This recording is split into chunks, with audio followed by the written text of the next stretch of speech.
नमस्कार, स्वागत है आपका एबीपी न्यूज में। आपके साथ मैं अखिलेश आनंद हूं। आज बीजेपी में मीटिंग पर मीटिंग हुई। बीजेपी अध्यक्ष जेपी नड्डा के घर 7.5 घंटे की मैराथन बैठक हुई।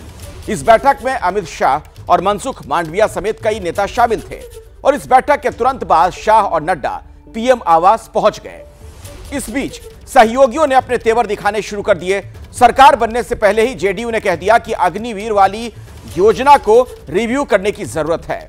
जातिगत जनगणना जैसे मुद्दों पर भी खुलकर बातें सामने आने लगी हैं। यानी गठबंधन के साथियों ने मैसेजिंग शुरू कर दी। मैसेज ये कि इस बार वन साइडेड फैसले नहीं, सबकी सहमति जरूरी होगी। अब बीजेपी क्या करेगी? कोर इश्यूज पर क्या रुख रहेगा? क्या कोई बीच का रास्ता निकलेगा? सवाल यह भी, क्या नई सरकार में फैसलों की समीक्षा करने वाला डीआरएस लागू होगा?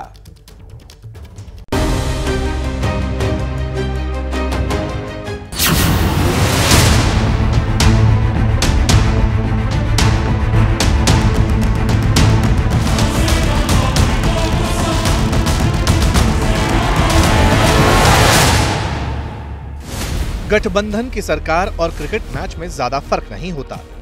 अगर गेंदबाज को लगता है कि बैट्समैन आउट है और अंपायर नॉट आउट करार देता है तो फैसले को चुनौती देता है, डीआरएस लेता है, यानी डिसीजन रिव्यू सिस्टम। यही संकेत इस बार थर्ड टर्म वाली मोदी सरकार में भी दिख रहा है। शपथ ग्रहण से पहले ही मोदी सरकार के फैसलों पर एनडीए के साथ ही प्रश्न चिन्ह लगाने लगे। अग्निवीर योजना को लेकर के हमारी पार्टी चाहती है कि विस्तार से उन कमियों खामियों को दूर किया जाए। अग्निवीर वाले अग्निपथ पर नीतीश की पार्टी ने सियासी तीर चलाने शुरू कर दिए। इस पर आगे खुलकर बात करेंगे, लेकिन सवाल क्या मोदी 3.0 में डीआरएस आंशिक तौर पर लागू होगा या संपूर्ण तौर पर? नई सरकार में कौन कौन से पुराने फैसलों को चुनौती दी जाएगी? क्या गठबंधन के साथ ही पुराने फैसले पलटने वाले हैं? डीआरएस यानी फैसलों की समीक्षा को लेकर बीजेपी क्या करेगी? क्या अब की बार गठबंधन सरकार कॉमन मिनिमम प्रोग्राम पर चलेगी? कॉमन मिनिमम प्रोग्राम के आधार पर हम लोग लड़े, नरेंद्र मोदी जी को पॉइंट में रख कर के लड़े। ये सही है कि एनडीए ने मोदी को केंद्र में रखकर चुनाव लड़ा। ये भी ठीक है कि मोदी के नाम पर वोट पड़े भी, लेकिन इस बार ग्राउंड पर क्या कमी रही जो बीजेपी को पूर्ण बहुमत नहीं है? यूपी से लेकर बिहार, राजस्थान तक सबकी अपनी अपनी वजहें। अगर कहीं कोई कमी हो गई है, अति उत्साही हम लोग हो गए, जिसके चलते सब हम लोग छोड़ दिया नरेंद्र मोदी पर, तो जिसके चलते कुछ घाटा हुआ है, व्यक्तिगत भी परिश्रम करें ताकि जनता में ये बात नहीं जाए कि साहब नरेंद्र मोदी जी ही सब कुछ हैं और बाकी एमएलए, बाकी कार्यकर्ता कुछ नहीं है। देखिए, उत्तर प्रदेश के अंदर किसी भी कीमत में भारतीय जनता पार्टी नहीं हार सकती। इस बार जो नुकसान हुआ है, हमने पहले भी कहा था, पूरी प्लानिंग के साथ समाजवादी पार्टी के जो विचारधारा के या उनके द्वारा लगाए गए, जिस तरह से भी लगाए गए, उनके विचार के अधिकारी थे, उन अधिकारियों ने मोटी रिश्वत दे करके भीतर घात में बता रहा हूं, अधिकारियों को ये छूट थी कि गरीब जनता, आम जनता के साथ क्या हो रहा था। खुलेआम चौराहे पे पुलिस लूट रही है और वो फीडबैक बड़े नेताओं के सामने क्या देता है कि बहुत अच्छा चल रहा है। दूसरा, आत्मविश्वास बहुत हो गया था, जीत रहे हैं 400 जीत रहे हैं, उसमें एक नहीं जीतेंगे तो उदासीन और निष्क्रिय हो गए। और कुछ जगहों पर आपस में जो है तालमेल नहीं मिला। इसके वजह अयोध्या के सांसद थे, उन्होंने एक बयान दिया जिसको उसका एक उन्होंने 400 पार के साथ जोड़ दिया कि नहीं 400 पार होगा। अति आत्मविश्वास, भीतर घात, आरक्षण पर बयानबाजी, इस तरह की बातों को कम सीटों की वजह बताया जा रहा है। लेकिन हरियाणा, राजस्थान, उत्तर प्रदेश में क्या खराब परफॉर्मेंस की वजह यही है या फिर मुद्दे कुछ और? अग्निवीर योजना को लेकर के मतदाताओं के एक हिस्से में नाराजगी रही है। हमारी पार्टी चाहती है कि विस्तार से उन कमियों खामियों को दूर किया जाए, जिसको लेकर के जनता ने सवाल उठाया। असल में जो बात जेडीयू की तरफ से कही गई, उसी तरह की लाइन लेंथ पर कई और सियासी दलों के बयान सामने हैं। लेकिन उनकी बात सुनाने से पहले एक बार जरा अग्निवीर वाली अग्निपथ योजना को समझ लीजिए। अग्निवीर बनाने वाली अग्निपथ स्कीम में युवा 4 साल के कॉन्ट्रैक्ट पर सेना, नौसेना और वायुसेना में भर्ती हो सकते हैं। 6 महीने की ट्रेनिंग के बाद 4 साल के आखिर में 25% तक अग्निवीरों को नियमित आधार पर सेवाओं में शामिल किए जाने की व्यवस्था है। अग्निवीर का वेतन 30,000 रुपए से लेकर 40,000 रुपए प्रति महीने है। इसके साथ ही वो जोखिम और कठिनाई भत्ते का भी हकदार है। 4 साल पूरे होने पर उन्हें पैकेज से लगभग 11,71,000 रुपए मिलेंगे और इस पर आयकर से छूट मिलेगी। अग्निवीरों को 4 साल सर्विस करने के बाद किसी तरह की पेंशन नहीं मिलेगी। युद्ध में घायल होने की स्थिति में एक नियमित सैनिक के परिवार को फैमिली पेंशन मिलती है। अग्निवीर का परिवार केवल 48 लाख रुपए की गैर अंशदायी बीमा राशि के लिए पात्र है। शायद यही वजह है कि अग्निवीर बनने को लेकर कई युवाओं में अब भी नाराजगी है और वो खुलकर इसे जाहिर भी करते हैं। अग्निवीर योजना एक योजना नहीं है, यह सरकार की योजना नहीं है, अंबानी और अडानी की योजना है। भाई बहुत बुरी लगती है जो दुर्दशा देख रहे हो तुम आज के टाइम में हमारे स्टेडियम की, ये अग्निवीर की वजह से ही है और युवाओं के हाथ में आज के टाइम में कटोरा है, कुछ नहीं है। गवर्नमेंट ने अग्निवीर योजना लागू नहीं की, वो हमारे ऊपर थोपी गई है। 4 साल नौकरी करके क्या करेंगे आगे? 10 लाख रुपए लेके वो क्या करेंगे? उनकी कैरियर क्या होगा? अग्निवीर का जी पूरा फर्क लग गया है। हमारे गांव में से 20, 30, 50 बालक लागे कर दिया आई भर्ती में। 3-4 साल से कोई भी बच्चा मेहनत नहीं करता, वह नौकरी तो मिलती नहीं। 4 साल में क्या करा। अग्निवीर योजना थोड़ी गलत है क्योंकि जी इसमें सभी का नुकसान है जी। अग्निवीर एक ऐसी योजना है जिसके अंदर कोई बच्चा इसमें पार्टिसिपेट करके राजी नहीं है। जो बेरोजगार बच्चा है वही अग्निवीर की तैयारी कर रहा है। हमारे पापा आर्मी में ही हैं, लेकिन वो भी बोलते हैं कि अग्निवीर योजना बहुत ही खराब है, सेना को बर्बाद करके रख देगा। सर 18 से 21 ये हम लोग का ग्रोथ पीरियड होता है और इस समय हम एक जॉब ले रहे हैं और 4 साल में उससे रिटायर कर दिया जा रहा है। सर आपके हिसाब से क्या सही है? यही प्राइम मिनिस्टर सब है, 5 साल के बाद उसको पेंशन में मिलता, सारा कुछ मिलता है और आम बच्चों को क्या मिलता है? कुछ नहीं। मोदी जी का इतना एज हो गया फिर वो कुर्सी पे बैठ गए और हम लोग बस 21, 22, 23, 24 में बस आ गए रिटायर होके घर। इसके बाद क्या करेंगे? आपको बता दें कि केंद्र सरकार ने 14 जून 2022 को अग्निपथ योजना को मंजूरी दी थी। इस योजना के लागू होते ही देश भर में जबरदस्त विरोध प्रदर्शन हुआ था। सरकार इसकी खूबियां गिनाती रही, लेकिन एक्सपर्ट्स इसे किस तरह से देखते हैं? स्कीम जो है अच्छी है, इसमें कोई शक नहीं, मगर जो 25% ही इसके अंदर लोग जो हैं वो रेगुलर होंगे, 75% जो हैं उनको 4 साल के बाद निकाला जाएगा, तो वो बहुत कम है। 25% उसको बढ़ा के कम से कम 50% होना चाहिए। वैसे सवाल तो अग्निवीर की समीक्षा की मांग की टाइमिंग को लेकर भी है, क्योंकि इसे अब आने वाले विधानसभा चुनाव से भी जोड़कर देखा जाने लगा है। हरियाणा, महाराष्ट्र में इसी साल के आखिर में चुनाव होने हैं और 2025 में बिहार में चुनाव, तो क्या अग्निवीर पर कोई बड़ा फैसला लिया जा सकता है? ऐसी चर्चा इसलिए भी है क्योंकि यूपी में बीजेपी 62 से 33 सीट पर आ गई। वोट परसेंट करीब 50% से 41% रह गया। बिहार में बीजेपी 17 से 12 सीट पर आ गई। वोट परसेंट 24 से लुढ़ककर 20.5% पर आ गया। हरियाणा में बीजेपी का पिछली बार का परफॉर्मेंस 10/10 था, इस बार 5 सीट रह गई। वोट परसेंट 58% से 46 पर आ गया। इसी तरह राजस्थान में पिछली बार 24 सीट जीती थी, अब 14 रह गई और वोट फीसदी भी 59 से घटकर 49 पर आ गया। तो क्या इस डाउनफॉल में अग्निवीर का अहम रोल रहा? क्या नौजवान बेरोजगारी के साथ अग्निवीर के खिलाफ मतदान केंद्र तक गया? वजह जो भी है, इतना तय है कि विपक्ष के साथ बीजेपी के साथी दलों ने भी अग्निवीर पर दबाव बनाना तो शुरू कर भी दिया। ये तो इसके खिलाफ तो पूरा देश है, तो मैं समझता हूँ कि इसमें जो जेडीयू ने कहा है वो ठीक ही कहा है इस बारे में कि अग्निवीर की योजना तुरंत समाप्त होनी चाहिए, लेकिन पहले सरकार तो बनने दीजिए, उसके बाद ही कहेंगे कुछ। मैं समझता हूँ अग्निवीर व्यवस्था तुरंत खत्म होनी चाहिए। सरकार को स्वीकार करना चाहिए कि उनकी गलती है कि उन्हें अग्निवीर जैसी व्यवस्था नहीं लानी चाहिए, और न केवल अग्निवीर व्यवस्था खत्म होनी चाहिए बल्कि बहुत से नौजवान जिनको रोजगार नहीं मिल पाया, फौज में जाना चाहते थे, उन्हें उम्र की छूट भी देनी चाहिए। समीक्षा की जानी चाहिए अग्निवीर और यूसीसी, इन दोनों को लेकर। क्या इस तरीके की समीक्षा को लेकर आप लोग भी सोच रहे हैं? फिलहाल हम लोग सरकार बनाने जा रहे हैं, ये एक बड़ी जिम्मेदारी है, और उसके बाद तमाम इन विषयों पर क्यों नहीं चर्चा हो सकती है? बिल्कुल चर्चा हो सकती है, बैठ के तमाम बातों पर चर्चा हो सकती है और देश हित में जो होगा वो फैसला लिया जाएगा। लेकिन बात सिर्फ अग्निवीर तक सीमित नहीं है। अब मुद्दों का पिटारा खुला है तो सबके अपने अपने इश्यूज हैं, जिन्हें हर कोई सरकार बनाने से पहले या सरकार में शामिल होने से पहले रिजॉल्व करना चाहता है, और इस पर बीजेपी का ठोस जवाब भी चाहता है। जैसे जेडीयू समान नागरिक संहिता यानी यूनिफॉर्म सिविल कोड के सपोर्ट में तो है, लेकिन इसकी भी समीक्षा चाहती है। जातिगत जनगणना को लेकर टीडीपी और जेडीयू दोनों समर्थन करते हैं, लेकिन बीजेपी इस पर खुलकर कुछ नहीं कहती, न्यूट्रल स्टैंड है। मुस्लिम आरक्षण पर बीजेपी विरोध करती है।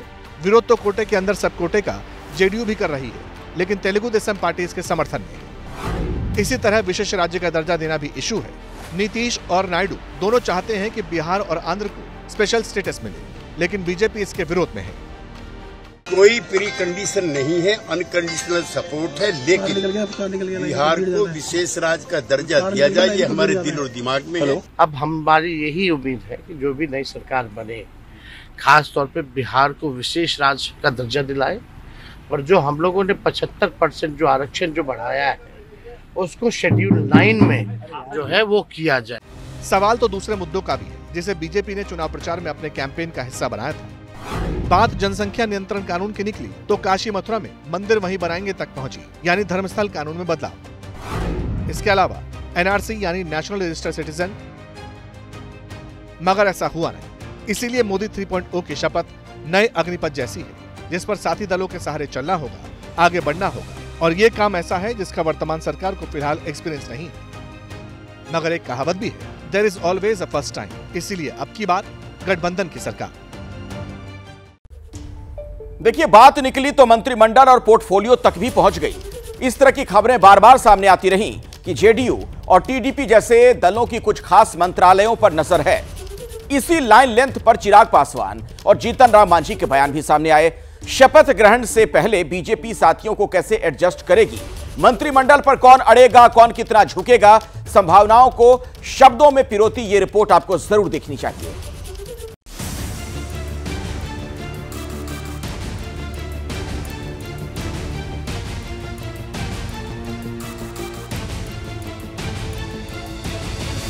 अब की बार मोदी 3.0 सरकार का शपथ ग्रहण कब होगा, कैसे होगा, मोदी सरकार के साथ कितने मंत्री बनेंगे, कौन से पुराने चेहरे रहेंगे, किन नए चेहरों को मंत्रिमंडल में जगह मिलेगी, और सबसे बड़ी बात, इस बार गठबंधन के साथियों को कितना और कैसे एडजस्ट किया जाएगा, ये सारे सवाल बीजेपी के सामने हैं। बीजेपी सिंगल लार्जेस्ट पार्टी है, मगर ऐसा लगता है कि गठबंधन के साथियों के बिना मंत्रिमंडल वाली एक्सरसाइज पूरी नहीं होगी, इसलिए खबरों का बाजार गर्म है।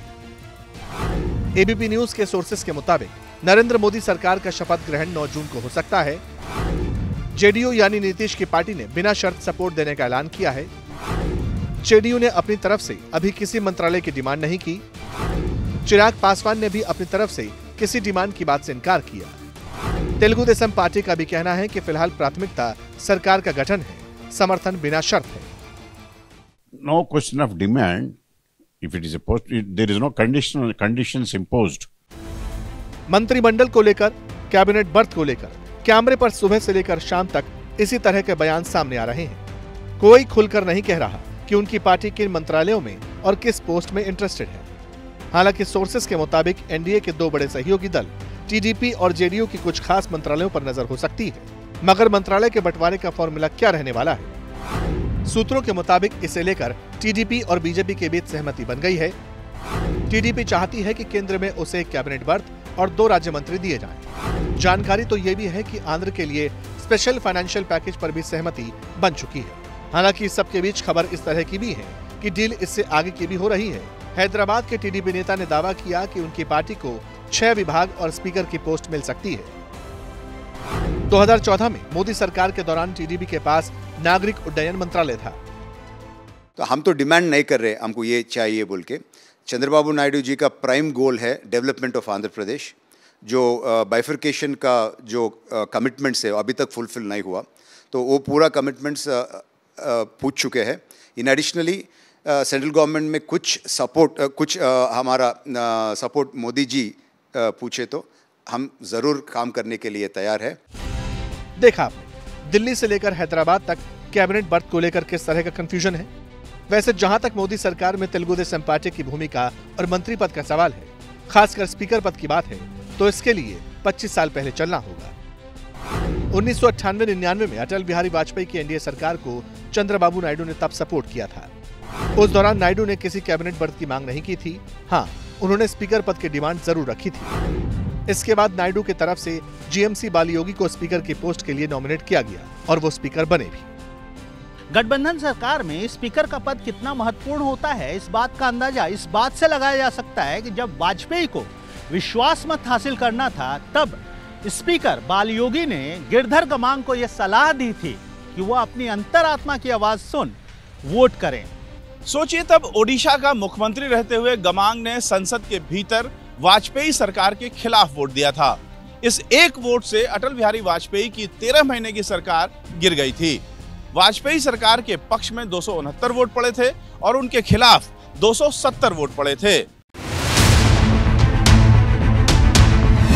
खैर, बात डिमांड लिस्ट की निकली है तो इसमें जेडीयू को भी मंत्रिमंडल में हिस्सेदारी जरूर मिलेगी, लेकिन सवाल है कि जेडीयू का इंटरेस्ट किन मंत्रालयों में हो सकता है।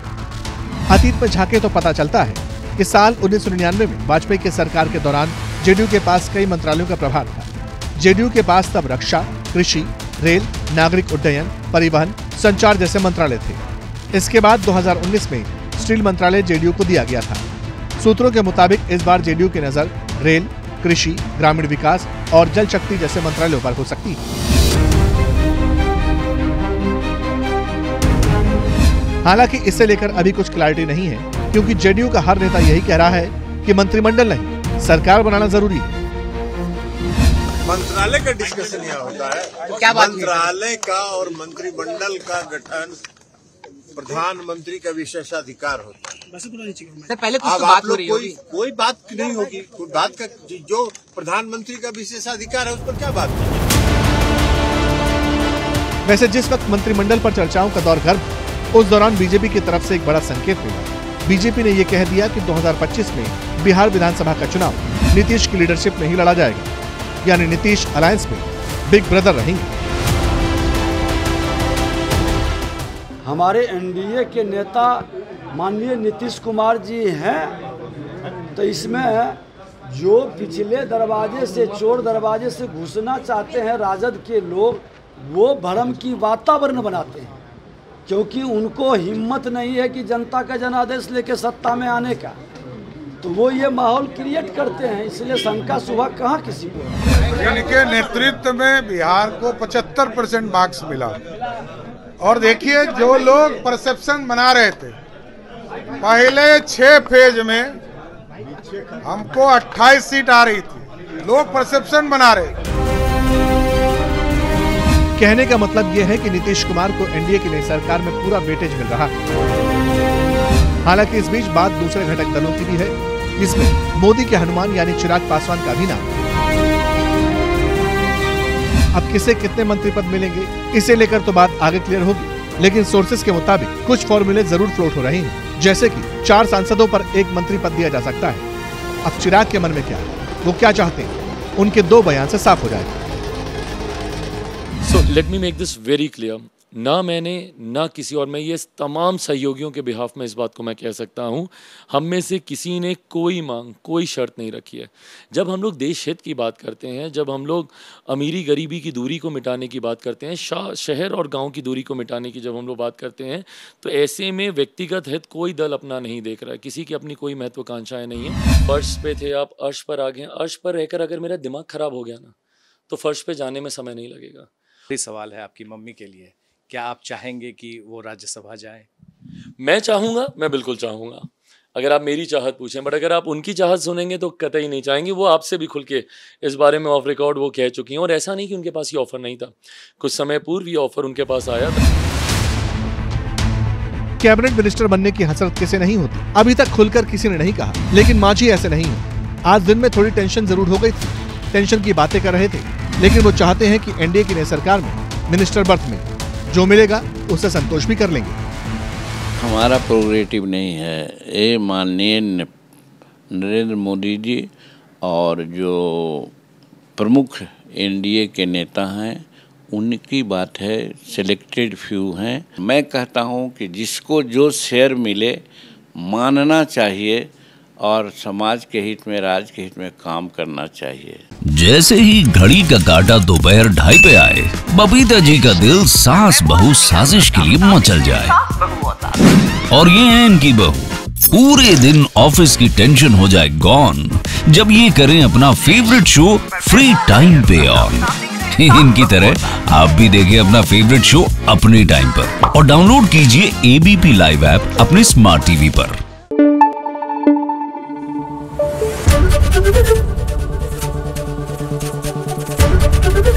एबीपी न्यूज आपको रखे आगे।